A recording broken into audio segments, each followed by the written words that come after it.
말씀하시되 너는 가서 유다 왕들이 출입하는 평민의 문과 예루살렘 모든 문에 서서 무리에게 이르기를 이 문으로 들어오는 유다 왕들과 유다 모든 백성과 예루살렘 모든 주민인 너희는 여호와의 말씀을 들을지어다.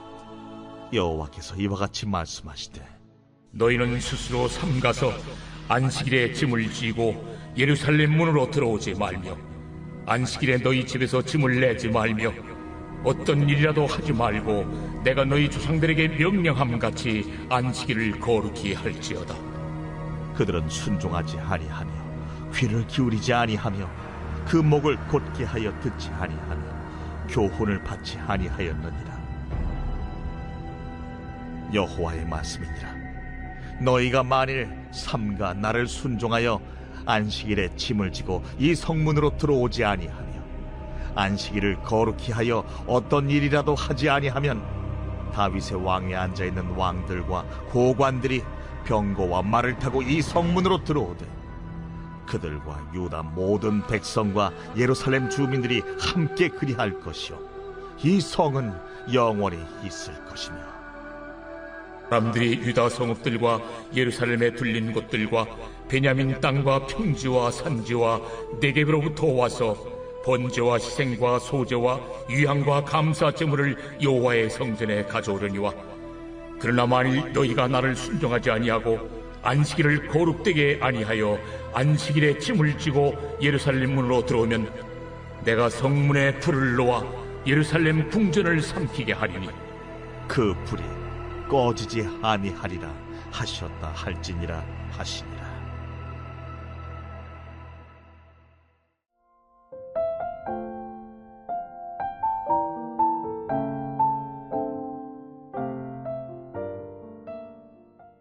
오늘 본문은 예레미야 17장 19절에서 27절 말씀입니다. 마음을 달라 말씀하십니다. 소재는 안식일입니다.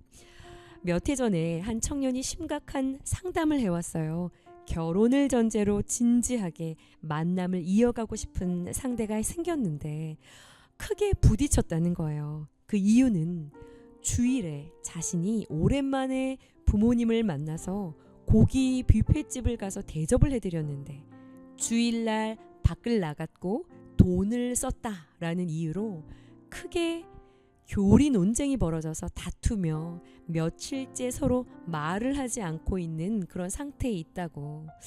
그런데 그 친구는 어린 시절부터 그것을 그렇게 배워왔고 이것이 성경에 기록되어 있다라고 주장하며 굉장히 확고한데 그 친구가 이상한 건지 자기가 잘못 알고 있는 건지 헷갈려하는 그런 내용의 상담이었어요. 여러분은 어떻게 생각하시나요? 또 한 번은요. 교회에서 전도사로 사역했던 시절에 교회 밑에 마트가 있었거든요. 주일에 교회 학교 설교를 마치자마자 아이들이 2부 밥 모임을 시작하는 동안 제가 얼른 뛰어 내려와서 전체 간식을 사가지고 이제 올라가려고 아주 급한 그런 상황에 다 사고 값을 지불하려고 하는데 사장님께서 계산대 앞에서 저에게 이렇게 말씀을 하시는 거예요. 그런데 그거 알아요? 주일에 물건 사면 안 되는 거. 주일에 원래 물건 사면 안 돼. 성경에 써 있잖아. 그래서 제가 네? 하고 반문을 하니까는요. 교리 논쟁을 시작하시는 거예요. 성경을 똑바로 봐야 한다고.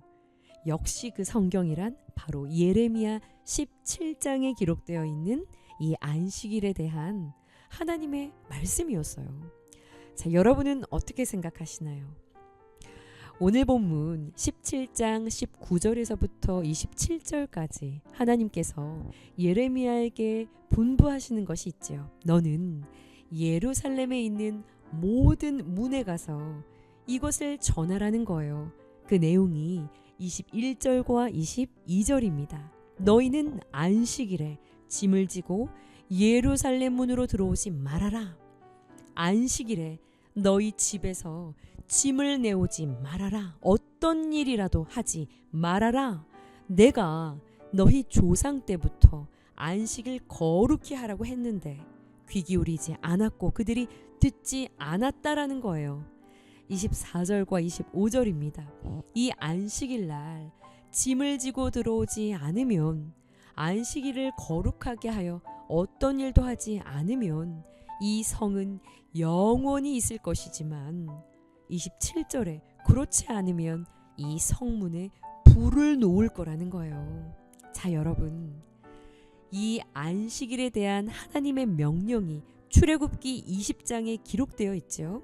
안식일에 너나 네 아들이나 딸이나 남종이나 가축이나 문 안에 머무는 손님도 아무도 일하지 말라라는 명령이요. 자, 그런데 이것을 문자적으로만 혹은 율법적으로만 해석을 하면 정말로 무거운 짐이 될 것이고요. 자유주의의 영향을 심각하게 받고 있는 현대교회의 어떠한 그런 치우친 모양대로 해석을 해서 전혀 구별이 없이 주의를 지내는 것도 다 건강한 것이 아니라고 생각을 합니다.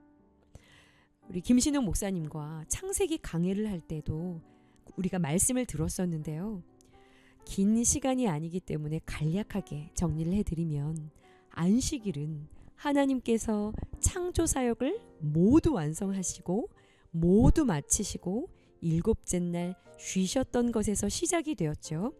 자, 그리고 신약에 와서 예수님께서 이 안식일에 대해 종교적으로 형식적으로 매여 있는 율법주의자들을 향해서 이 안식일에 담겨 있는 의미를 계속해서 가르쳐 주시지요.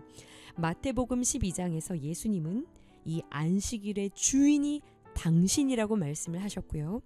히브리서 4장에서는 구약의 안식일이 장차 있을 진정한 안식을 예표하는 그림자였다라는 것을 이야기하면서 하나님의 백성들에게는 안식할 때가, 안식에 들어갈 때가 올 것이고 그때 비로소 쉼을 얻게 될 거라는 그런 이야기를 하고 있어요. 자, 그리고 그러기 위해서는 믿는 도리인 예수를 굳게 잡아야 한다라고 이야기를 합니다.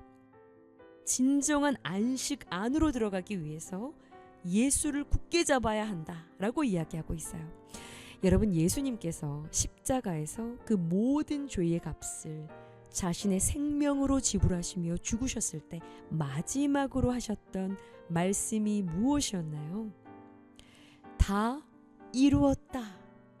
6일의 창조 사역이 다 이루어지고 마침내 7일째 쉬셨던 하나님의 안식, 모든 구원의 그림을 십자가에서 완성하신 후, 다 이루신 후 예수님께서 우리에게 주신 것이 무엇이었나요? 진정한 안식이었죠. 하나님은 창조 때 당신이 누리셨던 그 안식을 예수의 십자가 안에서 우리 모두가 믿음으로 누리기를 원하셨던 것이죠. 그래서 우리 모두는 예수의 죽음과 부활 사건으로 비로소 완성된 구원 안에서 진정한 쉼을, 생명을 누리게 된 그 부활의 첫날 아침, 그날을 기념하며 우리 영혼의 진정한 쉼을 허락하신 이 날을 구별하여 예수님의 말씀처럼 생명을 살리는 날로, 생명의 주를 찬송하는 날로, 이 날을 기뻐하는 그 날로 진정한 영혼의 쉼을 누리는 날로 드리게 된 것이죠.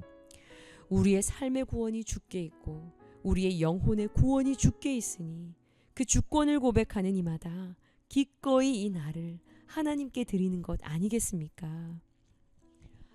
우리가 이 의미를 잘 기억하고요. 골로새서 2장 16절의 말씀처럼 이 안식일로 인해 누군가와 부딪히는 것 없이요. 오늘 본문 21절 말씀처럼 스스로 삼가서 스스로 기꺼이 자신의 중심을 자신이 알지 않습니까?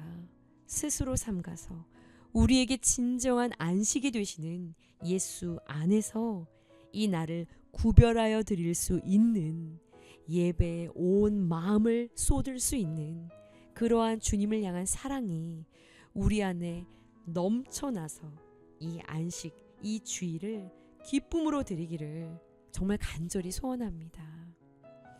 진정한 안식을 주기를 원하시는 그 주님의 마음을 우리 모두가 다 깨달아 알아가기를 원합니다. 함께 기도하시겠습니다.